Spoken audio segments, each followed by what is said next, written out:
Global sourcing is the practice of sourcing from the global market for goods and services across geopolitical boundaries. Global sourcing often aims to exploit global efficiencies in the delivery of a product or service. These efficiencies include low-cost skilled labor, low-cost raw material, and other economic factors like tax breaks and low trade tariffs.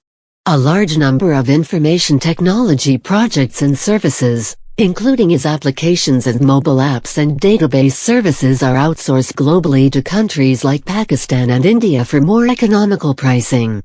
Common examples of globally sourced products or services include labor-intensive manufactured products produced using low-cost Chinese labor, call centers staffed with low-cost English-speaking workers in the Philippines and Pakistan and India, and IT work performed by low-cost programmers in India and Pakistan and Eastern Europe. While these examples are examples of low-cost country sourcing, global sourcing is not limited to low-cost countries. Majority of companies today strive to harness the potential of global sourcing in reducing cost. Hence it is commonly found that global sourcing initiatives and programs form an integral part of the strategic sourcing plan and procurement strategy of many multinational companies.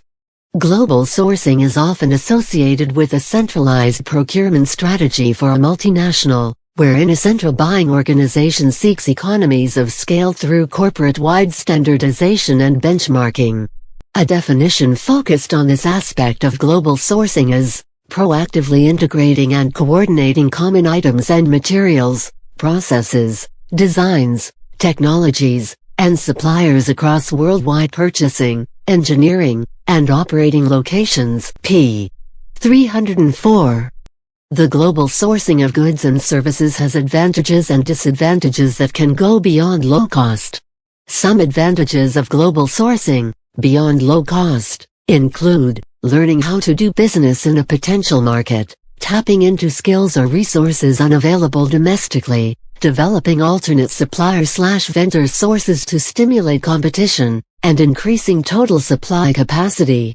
Some key disadvantages of global sourcing can include hidden costs associated with different cultures and time zones, exposure to financial and political risks in countries with often emerging economies, increased risk of the loss of intellectual property, and increased monitoring costs relative to domestic supply.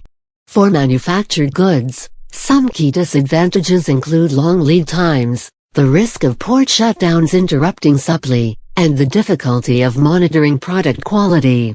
With regard to quality in the food industry, see Roth et al. 2008. International procurement organizations, or IPOs, may be an element of the global sourcing strategy for a firm.